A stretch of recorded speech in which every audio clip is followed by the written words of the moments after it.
सांग ना ग. तू गोष्ट सांगितलीस ना की मला एकदम छान झोप लागते.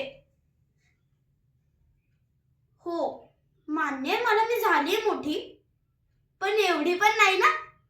आणि तुझ्यासाठी लहानच आहे की मी अजून. तुला माहिती आहे ना मला तू किती आवडतेस आई. तू अशी कुशीत घेऊन झोपलीस ना की मला एकदम छान झोप लागते. तू असा डोक्यावरून हात फिरवलास की एकदम मस्त वाटतं. तुझा मायेचा स्पर्श हवा असतो ग मला.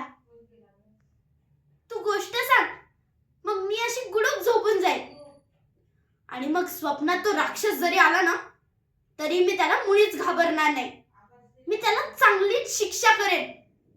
असे ठोसे मारीन, खूप पळवीन. मग तो निघून जाईल, कोणालाच त्रास देणार नाही. सांगतेस ना गाई की मी बाबांना सांगू? हा, ते नक्की सांगतील मला गोष्ट. बाबा